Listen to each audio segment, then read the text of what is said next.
Is it acceptable to go to Mickey D's just for a drink? Of course it is. But good luck leaving with just a drink. It's more than a drink. It's a Mickey D's drink. Sip a Minute Maid slushie at McDonald's. Enjoy deliciously refreshing flavors like strawberry watermelon or tropical mango. Or try $1 any size soft drink. Price and participation may vary, cannot be combined with any other offer. Ba-da-ba-ba-ba. At Lowe's, every pro is an MVP to us. It doesn't matter how big or small your business is. If you're a plumber, roofer, electrician, or remodeler, your business earns back when you spend, gets exclusive offers, and paint rewards. It all adds up to help drive your business. Join Lowe's MVP's Pro Rewards and Partnership Program today. Minimum purchase required. Earnings and paint rewards awarded as Lowe's e-gift cards. Exclusions, restrictions, and more terms apply. Valid through 12/31/22. See Lowe's.com/L/Pro Loyalty Terms. Subject to change. U.S. only. The National Broadcasting Company presents The Adventures of Sam Spade, Detective. Sam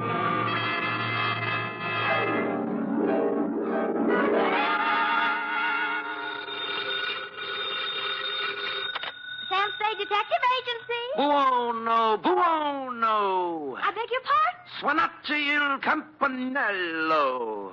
Sam, what are you... Nothing at all, sweetheart. I just happen to have the tourist lists of handy Italian phrases before me. North Beach never did that to you before, Sam. North Beach never did anybody like it just did me, F. But I thought you said old Bartolomeo just wanted you to drop by for a friendly talk. And some garlic bread and red wine. But does that explain the knife gash on my coat? Your new tweet? My old tweet now, Cherub. You see, it was never meant to be swum in. The bay?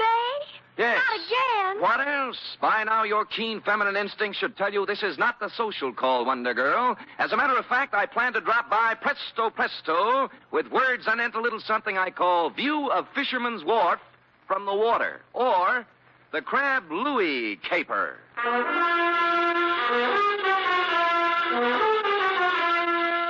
Transcribed for NBC, William Spier, radio's outstanding producer, director of mystery and crime drama, brings you the greatest private detective of them all in The Adventures of Sam Spade. Zing, zing, zing-a-ding-ding-ding-ding-ding. Buongiorno, Sam. Well, boning up, huh? Let me see now. Oh, Desidero un carburatore per la carrozzella. Great. What's it mean? I found my secretary's list of most used Italian phrases, Sam. It means, I want a carburetor for my voiturette. I'll remember that. Yes. Shall we proceed with the business at hand? Ready, Sam. Date, fill it in. To Bartolomeo Maggiore, copy to Lieutenant Rossi, North Beach Division, from Samuel Spade, license number 137596. Subject, the Crab Louis Caper. Dear Bartolomeo, Fisherman's Wharf, as you know, is as changeable as an Italian wench. All smiles and laughter of a Saturday night with the lights blazing in the Cioppino palazzas and the tourists 3 deep around the steaming cauldrons outside. But it's something else again of an early dawn. Dark and lonely and quiet, except for the mutter of engines as the crab boats nose out into the fog that hang over the gate. Last night was somewhere in between. The lights were blinking out as I left my cab and walked over to your place of business, a gaudily painted building at the foot of the wharf with a red, yellow, and blue sign reading Museo Maggiore. Curios, souvenirs, waxworks. Admission, 10 cents.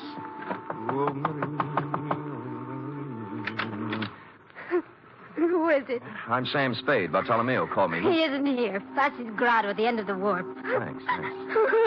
Look, is there anything I can... Sorry.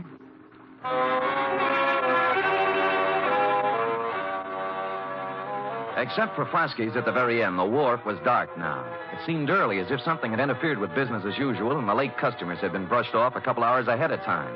I peeked through a hole in one of Flaskies' window shades and saw why. It looked like the entire population of North Beach was inside. If everyone is ready... Un momento. Who's this? Me? Yes, you. What do you want? I'm Sam Spade. Bartolomeo Maggiore sent for me. Bartolomeo. Conoscete il signor Spade? Ah, sì. Obrigatissimo, Vaschi. Ah, there, Mr. Spade. You are wondering why you are here? Well, as a matter of fact, I am, Bartolomeo. I thought that... I know. It's about my son, Louis. My son, my only son. Oh, he's inside? No, No, not inside. Out in the darkness somewhere. Cold and alone. You mean he... See, 6 days now they have searched for his body. Oh, when did it happen? 1 week today. Crab boat? His boat, the San Felipe. Was he alone when it happened? You detectives, you strike the point. My Louis always he fish alone. Until this time. Who went out with him? Dominic Torrio, his friend, Dominic. This gathering is assembled in Dominic's honor, you see. You mean a hearing or something? Something more than that. Come, listen to them. I'm a sick! In my belly, I'm a sick! This opera buffo! Fast, you should sell it a ticket! Keep your temper, Aldo. State facts. Facts, huh? All right, facts. 6 years, Louis fished the crab alone. Each day he's a layover, close the breaker line, and string the pot. Each day he's a bringing the San Felipe home, okie-dokie. That's right, everybody. Sure. Until one fine day, Dominic hit the go with Louis to help. Aldo, we must deal in facts. Dominic is suspended. Fact is the truth. He's a kill Louis. Sure, he's a kill Louis. And you know why? Because he's a want of Rosalia. That's the why. You see how it is. Who's Rosalia? You must have seen her at the museo. Crying? Yes, with reason. Next week, she and my Louis were to be married. It's tough. You think this Dominic was in love with her, maybe? I think nothing, senor. 2 men, friends, alone in a boat in a heavy fog. One of them dies. The other says it is an accident. It is not for us to think or make guesses. Say, what am I supposed to do? In the records of the police, senor, my Louis died in an accident. In the hearts of his friends, he was murdered. For my sake, for Dominic's, for the sake of us all, we must know the truth. For this, I prefer to employ one who is professional and impartial. Come. We go in. I don't believe it. Believe me, before heaven, I mean it. Silencio. Once again, Dominic. How far was the boat from Seal Rocks? 100 yards, I think. Heard the break. Silencio. Let Dominic tell the story. Go on now. You had dropped the last crab pot over the side. Then? Something went wrong with the motor. Louis told me to look at it. I went below, then it happened. Louis was leaning over the gunwale. We untangled a float, and the sea took us by the stern. We broached. I saw him go over and plunge into the white water. I brought the boat about then.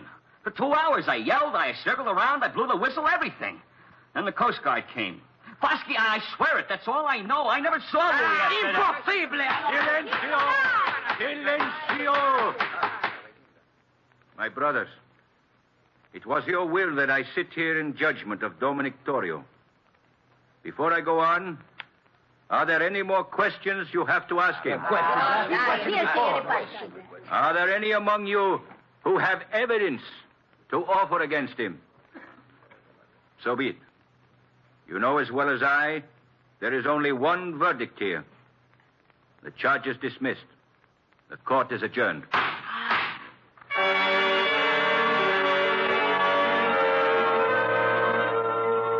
Everyone was still for a second, like a big tableau. Fosky, white-haired and dignified on the platform, looking down at Dominic, and the rest of them all on their feet now, boring holes through him with their eyes. He was the first to move, turning slowly, walking out through the crowd toward the door, looking tentatively from face to face, knowing now he hadn't been acquitted at all, as one by one they turned their backs on him. I felt terribly sorry for Dominic, until he walked past me and I got a look at his face, at his eyes. In my racket, I see that look more often than the next guy. I never saw it any clearer than I did now. It was fear and hatred and guilt. So I left you talking to Fosky, Bartolomeo, and walked back down to the wharf to the museo. Rosalia. I told you Bartolomeo is not here. I've seen Bartolomeo. I want to talk to you. Sit down. I don't want to... Sit down. Oh. That's a good girl. It was quite a place, the museo. A catch-all for everything nautical you'd run across in 60-odd years of living on the sea or next to it. From a 10-foot shark pickled in formaldehyde to a life-size figure of Captain Kidd, complete with drawn sword, lace cuffs, and treasure chest at his feet next to the door. I turned back to Rosalia, sitting on a rum keg under a flickering hurricane lamp, the only light in the room. What do you want of me? Bartolomeo wants the truth about what happened on the San Felipe. They're deciding that at the meeting. They already did. They did? You mean Dominic... How did they decide? Dismiss the charges. No evidence, no witnesses. It was the only thing Foskey could do. You feel better? It doesn't bring back my Louis. No, it doesn't. Dominic's going free now from both the law and his people. No vengeance for Louis. Why were you crying when I came by tonight? Haven't I the right to cry with my Louis? Drop it. Huh? Why didn't you go to the meeting? Afraid to give yourself away? I didn't feel like it, that's all. You're a Sicilian, Rosalia. Vengeance is pretty important to you. If you'd loved Louis, you'd have been in there screaming for Dominic's scalp. You shut your mouth. But no, you sat home crying. Not for Louis, but for Dominic, right? How long had it been going on? Did you know Dominic was going to kill him when they put out in the San Felipe? Why would Dominic kill him? Well, that's a stupid question. He's in love with you. In love with me. In love with me. Drop it. Drop it, Rosalia. In love with me? Oh, I wish it were so. Huh? He killed for me. Is that what they say? It's all very flattering, very. I love Dominic. I've always loved Dominic since I was a little girl. I threw myself at Dominic, and I begged him to marry me. That's not easy for a girl to do, Mr. Spade. I begged him, and I promised to work for him, to be his slave. You know what he did? He laughed and he spit upon me. And you stand there and you tell me that he murdered for the love of me. You wouldn't walk across the street. All right. Take it easy now. Come on, take it easy. So I do the silly woman thing. I promise myself to Louis. To crazy Louis, to a madman. Crazy? You don't believe that, huh? Louis the Great, il campione, a champion of the crab fishermen, who dares to fish right on the breaker line, catches more crab than anyone else. Louis the Fearless. Do you know why he's fearless? He's too crazy to be afraid. What do you mean? He mutters. He talks to himself of great riches, of thousands of dollars, of him and me. Louis the crab fisherman and me, living in the finest house in North Beach. When was this? Last week. He went up in Bartolomeo's attic one night, and he came down with a big hunk of his raw wax from the waxworks. A tresor, he called it. A stupid lump of wax. And he held it up before me, so.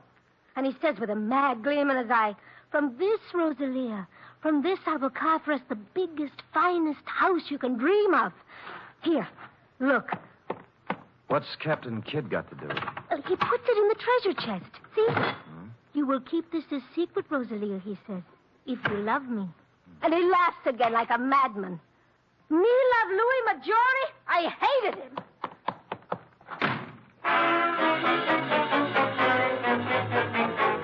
Too good to be phony. The triangle notion had to go.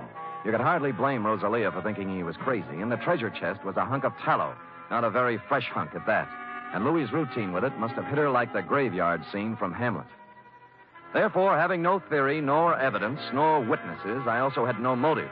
As always in situations like this, I did the sensible thing. I went home and went to bed. Or I thought I went to bed. Hello? Spade? Yeah. I got a tip for you.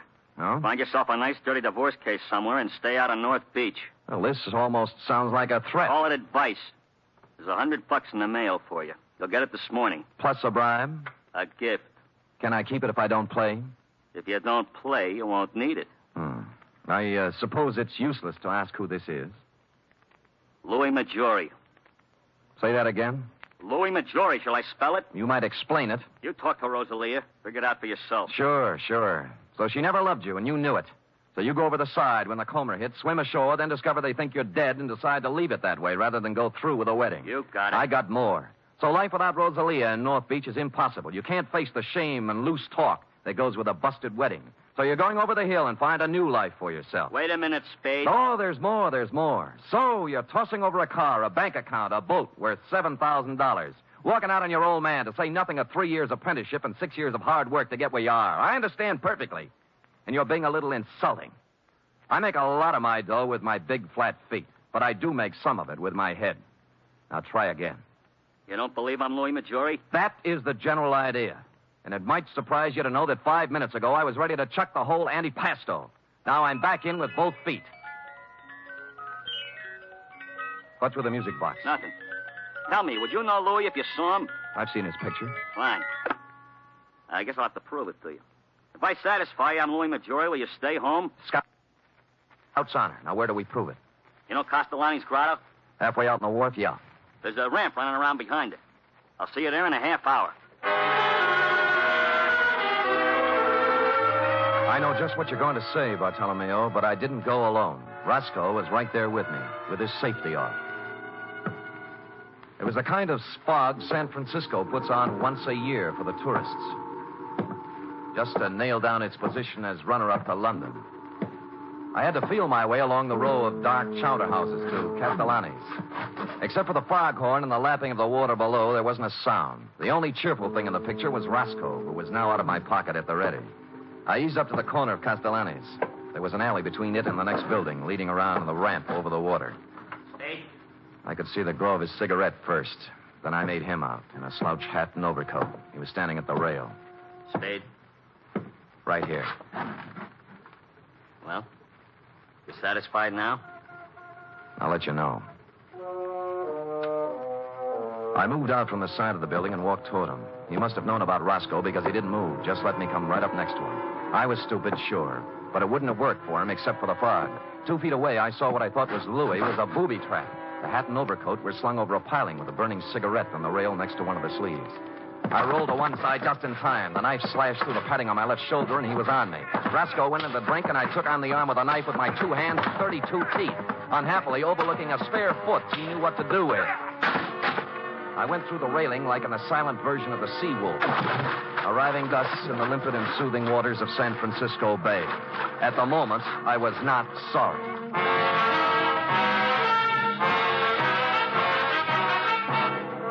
You are listening to the weekly adventure of radio's most famous detective, Sam Spade.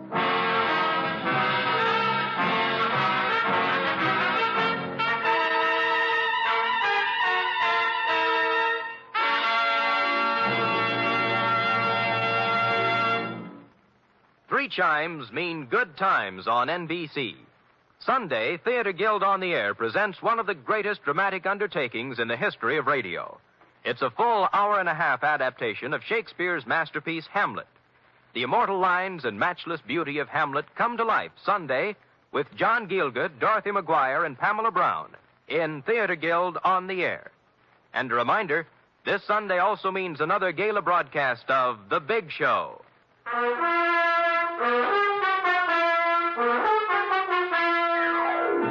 And now back to the Crab Louie caper, tonight's adventure with Sam Spade.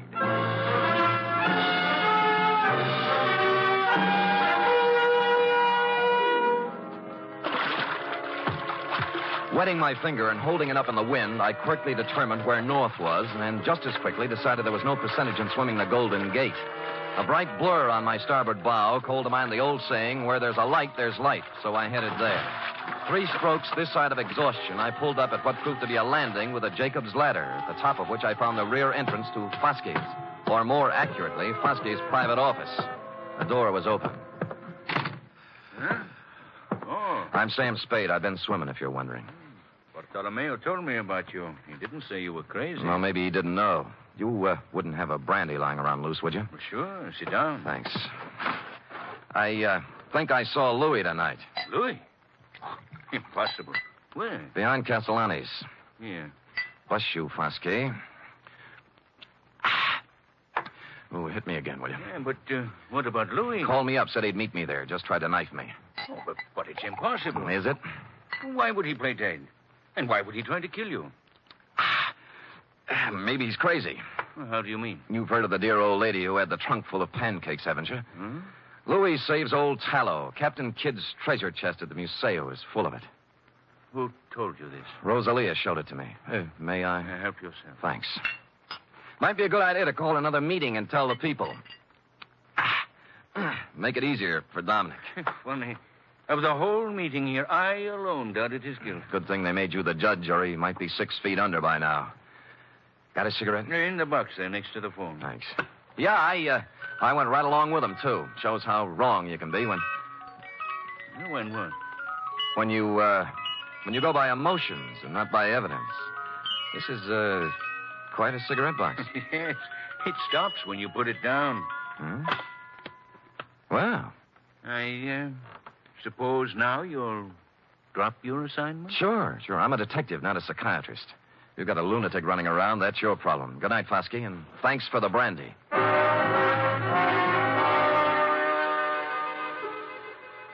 If Roscoe had been along, I might have played it differently, but when you're sitting across a coffee table from a guy you suddenly realize has the wet cement all ready, you do what I did, make polite noises and concentrate on getting out on 2 feet.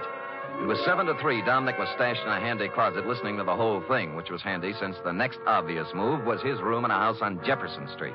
A rooming house owned and operated by a 4-corsage bosom-type lady known as Mama Luca. Oh, senor, I don't know nothing. You're scared, Mama. Did Dominic threaten you? No, don't ask me. Look. He killed Louis Maggiore. I gotta know why. I don't know why. I don't know nothing about it. Louis came here? Yes, Louis came here the night before it happened. Why? I don't know. He was all excited. A handful of wax. Wax? You know. What about it? He showed it to Dominique, and they go into his room and talk, and then he ran off to send a telegram. Telegraph office, huh? Well, since it's official business, I can let you read the office copy. Here. This message just came in tonight. Dominic Torrio. Regarding your inquiry, analysis of samples sent here by Louis Maggiore, highly promising. If quality uniform and weight correct, would estimate value minimum $60,000. Hartley Associates, Vancouver, B.C.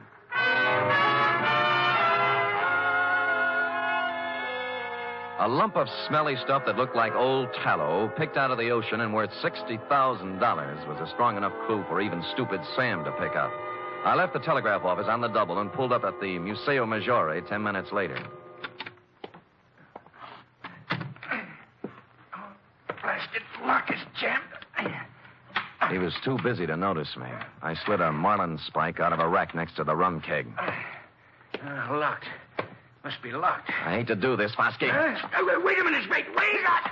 The next voice you'll hear will be the nurse with the breakfast tray. Bartolomeo! Senor Spade, what have you... Look. What have you done? His Honor was playing Pandora with Captain Kidd's treasury. Treasure box? Yeah. But why? Who is it? Who? Fosky. Surprised? Fosky? Why would he, of all people... He likes a buck as well as the next one, possibly even more, when there are 60,000 of them. $60,000? Yeah. Is he mad? Like a fox. Here, let me pry this cover off. There. What is this? Well, it may not look like much to you and me, but to a perfume manufacturer, it's prettier than the Venus de Milo. Tallow? Ambergris. It's what happens when a whale gets a tummy ache. Louis must have run onto it 10 days ago. Madre mia, $60,000. Yeah. That's the big why of it, Bartolomeo. What now? You think Fosky... He won't talk, neither will Dominic. They're next and they know it. Still 2 men alone in a fog in a boat. See. There were only a witness. There was a witness. Hmm? The eye of God was on Dominic when he did it. And the judgment of God is swift and is sure. Dominic knows it. You think so? I know Dominic. Why you ask? There's a way to find out. What time is it? 1:30. There's time. Where do you keep your razor? Razor? Yeah. I'm going to shave Captain Kidd.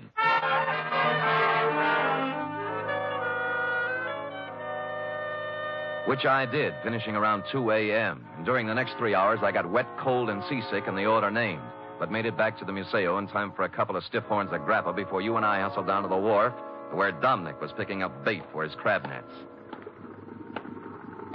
Dominic? Huh? Oh, Bartolomeo. And the Senor Spade. I remember Mr. Spade. Yeah, last night in back at Castellani's. I don't know what you're talking about. Sure, Dominic. It's all a horrible mistake. Lay off me, will you? Heard what Fosky said, didn't you? They dropped the charges. I'm innocent. They cleared me. That's just why we're here. We want to make it up to you, my boy. What's in your mind? You did Louis a great favor, Dominic. When his 32 crab pots got too much for him to handle, you went along to help him. Today, we're going along to help you. Now, when do we cast off?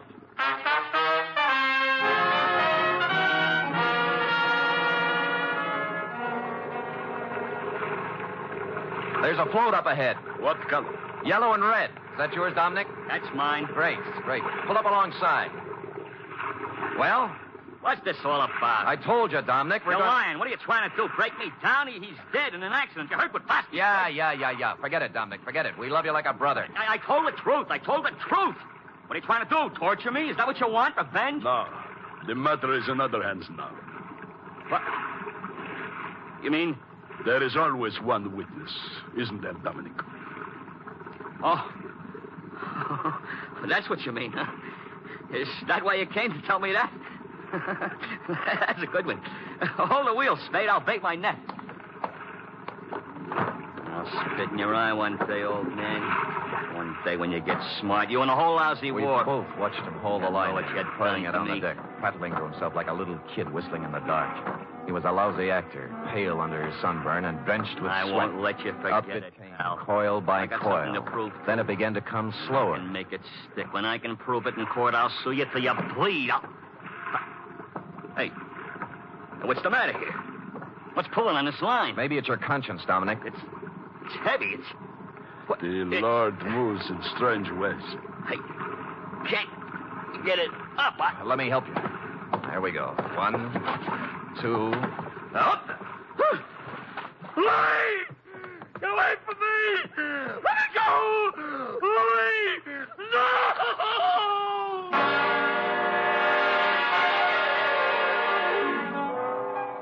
I hauled Louis up onto the deck, and a grisly sight he was, too, with a knife still sticking in his back. I figured that was where Dominic would put it, and I was right. Not that it mattered, because Dominic wasn't thinking logically from the moment he saw Louis's body tangled in his crab line. He sang us all 50 verses then and there and repeated them for the police stenographer later when we got him to headquarters. It looks like a first-degree rap for both him and Fosky, but I'm waiting till it happens before telling him the corpse was Captain Kidd, minus beard and ruffles. Period. End of report. Sam, again and again I rediscover you. And each time a new facet, a new thrill. You're just wonderful. It's true. But it pleases me to hear it from you, F. And so I propose to reward you in a fitting manner. First, Back salary? tut, a carburetor for your voiturette. And second, Back salary? 10 free tickets to the Museo Maggiore. Third, Back salary. an invitation to accompany me, your employer, to browse upon 2 bowls of cioppino tonight at Castellani's. And fourth, I give up. back salary. Sam! Count it, girl, count it, and bless you. The voiturette, complete with carburetor, will call at your door in precisely 1 hour. Until then... Good night, Sam. Good night, sweetheart.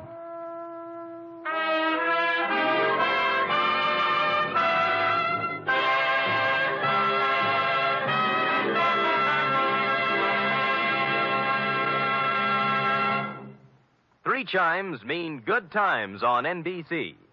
You're invited to a 1-hour concert tomorrow by the renowned NBC Symphony under the direction of noted conductor Wilfred Pelletier. Featured soloist on tomorrow's symphony performance is Helen Traubel.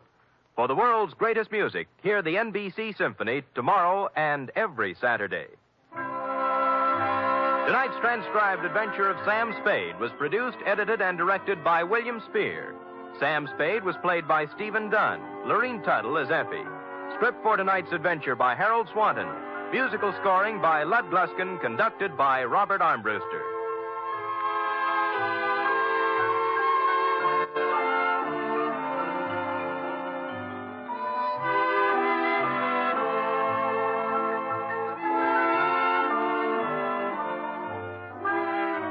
Join us again next week, same time, for another adventure with Sam Spade.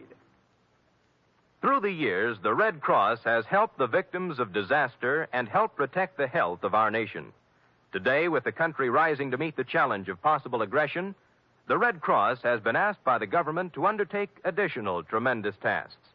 A goal of $85 million must be reached during the 1951 Red Cross campaign. This year, when you support the Red Cross, you'll be helping to mobilize for the defense of our nation.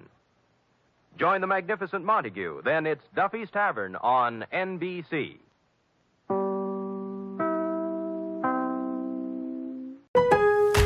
Are you ready? At Lowe's, every pro is an MVP to us. It doesn't matter how big or small your business is. If you're a plumber, roofer, electrician, or remodeler, your business earns back when you spend, gets exclusive offers, and paint rewards. It all adds up to help drive your business. Join Lowe's MVP's Pro Rewards and Partnership Program today. Minimum purchase required. Earnings and paint rewards awarded as Lowe's e-gift cards. Exclusions, restrictions, and more terms apply. Valid through 12/31/22. See Lowe's.com/L/Pro Loyalty terms. Subject to change. U.S. only.